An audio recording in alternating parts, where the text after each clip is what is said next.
Real Madrid are in a strange situation right now. People saw them returning back in form with Mbappe picking form again since towards the end of December, all through January, and now heading on to February. And people are like, Real Madrid's back. Real Madrid's performing out of their minds. And I was one of them. I was like, you know what? Real Madrid is looking really good. But they're going against lower teams. They're going against Las Palmas. They're going against bottom half teams in the Copa del Rey and stuff like that. But I was excited. I was like, this is actually really good for Real Madrid. Sure, it's not a top team in Europe or a top team in Spain, but they are performing good, and we haven't seen that. We haven't seen that for Real Madrid at all this season. And that game against Espanyol just took that out of that. Just all that would happen in January just didn't matter. And the main issue is we don't have a defense. Let me just talk about the Espanyol game at first. Real Madrid vs Espanyol. That game, for me, I watched the whole match and I was just so disappointed with Real Madrid. Number one issue I have is the lineup. When I saw Vasquez at right back again, and when I saw Tchouaméni at center back, I was like, what are we doing? We're going back to how like that. I don't understand. Don't play Tchouaméni as center back. He didn't perform good against Espanyol as a center back. He hasn't performed in the past as a center back, yet you're still playing him there. There's no reason to be playing a midfielder like Tchouaméni at center back. And I really like Tchouaméni. He played really good in that Copa del Rey game as his main position. He played really good at his position. And here I'm trying to find my notes at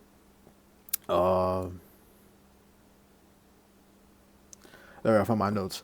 So, the main thing of that match.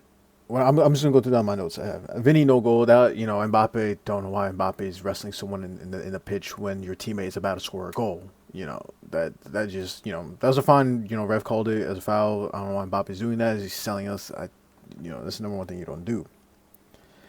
Tchouaméni let the ball. Like I wrote about Tchouaméni. He let the ball through. Espanyol every chance they had to score, they just looked better in attacking Real Madrid, and Madrid's defense that game just did not look good. Every time Espanyol got the ball and went through, They just. The main issue also was, towards the beginning of the season, the main issue was Real Madrid was all their front three are left wingers, and so all of them were pushing. Like you can see, like statistics and analytics, whatever, that Madrid were.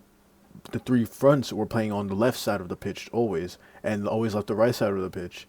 And I was, because they all want to play a natural position. But this game was the complete opposite. They were all on the right side of the pitch. Sometimes I saw Vini at Rodrygo's position on the right, and Mbappe more on the right. And I was like, what's going on? And then I was like, am I just like seeing things? And then also the commentator saying, oh, the players are playing, that issues on the left side, or they started playing on the left side earlier in the season. Now they're all playing on the right side. I was like, oh, exactly, I'm correct. Like, that's just so honestly just disappointing for Real Madrid.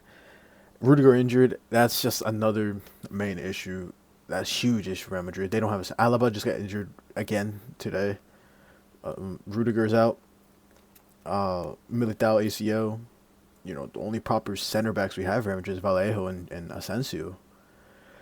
But our amazing manager that we have, Carlos Ancelotti, doesn't want to play his best fit defender, Asensio, at all in the team. Doesn't want to play him right back, doesn't want to play him center back. He'd rather play Tchouaméni and Lucas Vasquez in the squad, which you just don't do. The only reason Asensio played in that game was because Rudiger got injured, and the reason Rudiger got injured is because he's been playing every game. You gotta rest your players. Carlos Ancelotti has favoritism. That's the thing about Carlos Ancelotti, is he favorites players more than bringing up players into the team. Like, Castel has such an underrated academy. He doesn't. My computer turned off. Such an underrated academy. He doesn't want to give him a chance, and it's his fault, because you have to mold these players into situations like this. If you have, an injury crisis, then how do I explain? So before the season starts, we have a preseason for a reason. You got to use the youngsters and see what they do. And that is the time to mold these players into situations that happens. Like, that's what Barcelona does. Barcelona mold these players early on, so when they need them, they're ready. that's the problem for Real Madrid. The Castile players aren't ready for a situation like this, let alone he doesn't even play them. So, when your best right back get injured, when your best 3 center backs get injured in the same season, who do you have? You brought up Asensio from Castilla, but you have to do it again for a right back in another center back position. You didn't bring anyone in January. Then what? So I don't understand what Carlo Ancelotti is thinking. You have to mold these players early on, so when a situation like this happens, when a player gets injured, especially a right back position like Danny Carvajal, you have a right back who's of course not going to play at his level, but who's ready to fill in that spot until maybe he gets a spot in the future, or they get a replacement in the summer, or just wait until your player gets back from injury. But Carlos Ancelotti doesn't mold these players into the situation that are ready. And that's the one thing I dislike about Ancelotti, is that he doesn't use Madrid's talents. Arda Güler and Endrick are rotting in the bench. These Castile players that have so much talent doesn't get a chance to show it. And that's the one thing I dislike about Carlos Ancelotti. And I've said in every probably video that I've made about Real Madrid, is that I'm not a fan of Carlos Ancelotti. I never wanted him in Real Madrid. Sure, he won his Champions League, but respectfully, I don't like watching these games back and Madrid playing sloppy for the first 80 minutes of the game and miraculously making a comeback. Don't get me wrong, those are amazing feelings. But, people see as Madrid gets lucky at the end to get these comebacks. I want to see Madrid flourish around the pitch, not a whole 90 minutes, and get an amazing win against a City, a PSG, a Bayern, a Liverpool, whatever. But that's just not the case. And as of right now, Madrid just don't. They're just in a bad situation right now with players. So, player injury crisis. Their attacking is fine. They have so much depth in attack in midfield that's fine. Midfield you can switch it up. You can go for a Madrid. You can go for a Tchouameni. You can go for Denis Ceballos. You can go for Fede. But then, if you look down under that, you don't really have help. You have Fran Garcia and Mendy in the left back position. I do rate Fran Garcia highly, so I would start Fran Garcia every week, but sometimes he plays Mendy instead. I'm just not a fan of Mendy. And the right back position, you play a winger that's a right back. Lucas Vazquez is one of my favorite Madrid players. He's been here so long. I've always been a huge fan of him. When I would play soccer, I wanted to play like Lucas Vazquez. No one people were like, you're crazy. But he was my favorite Madrid player, besides like Cristiano Ronaldo at the time. Like Lucas Vazquez, when I saw him in the wing with Asensio, Morata, and Vazquez, I love seeing Vazquez flourish down the wing, but he's not a right back, so you're playing him in a position where he's not going to excel. He's not a right back, so you need to stop playing him there and start playing someone else. Fede looks alright at right back, but I feel like Fede can play anywhere. If you want to put Fede in center back, I think he would excel in center back. You put Fede on the right wing, he would excel at right wing. That's what he did last year. He was in the right wing. Midfield, that's his spot. Right back, put him right back for now. Don't put Lucas Vazquez. Don't put a player that is a winger down there. It's different with Fede, because Fede can do anything. He's that type of player. Vazquez for me is just more of a super sub winger. When Rodrygo gets tired or one of the wingers get tired, you put him in to just change a little pace in the field. Because Vazquez, when he plays games, he goes more up than he does more back, and his defending's not good when he is back. So, Lucas Vazquez looks really good in attack, but that's who he is. He's a winger. Of course, he's gonna look good in attack. So that's the main thing. Madrid has these academy players like Aguado, who maybe now is time if Aguado gets a chance in the Madrid team, and who knows, the center back Vallejo will play, or maybe another Madrid academy prospect. Who knows? With John Martinez, or him recently an injury, and then these other Castile players that I forgot their names at the moment. Who played in the champion? He made his debut in the Champions League, I think, or in La Liga a few games ago, but. Yeah, it's just, it's really annoying to see, especially like these young talent, like Nico Paz. I feel like he could flourish in that midfield as well. Madrid still has a buyback clause with Nico Paz, and I've always rated Nico Paz. But, Carlos Ancelotti doesn't like you use young talent, so I wouldn't be surprised if they do lose against Manchester City, even though City just lost 5-1. But Madrid is just in a really weird situation, and we'll see what happened there. Another thing I have here is no substitutions going to the 80th, and I was fuming that whole match. I'm like, make a substitution. Madrid's playing sloppy football, and you don't make a substitution until the 80th minute, and you take out Dani Ceballos, your holding midfielder. You take out your holding midfielder in the game, who had the most, I think, was touches in the first half of the game, and you take it out from Modric. Like, I'm sorry, but no, in Madrid, just, no, you don't do that. It's just, if they're doing a Chelsea, you got to make substitutions earlier in the half. I'm sorry, but like, I'm tired of seeing Vini, Mbappe, and Rodrygo on the front three not making plays and them still playing the full 90. I don't want to see that. If they're playing sloppy, take them out. I don't care if it's a Vinicius Jr. I don't care if it's a Kylian Mbappe. I don't care if it's a Jude Bellingham. Take them out of the field if they're not performing. Put in a Brahim Diaz. Put in an Endrick. Put in an Rodrygo Here. Put on one of them to change up the pace in the field because Madrid just looks sloppy. Of course, they're not going to go crazy because they play for 5 minutes after the extra time goes by.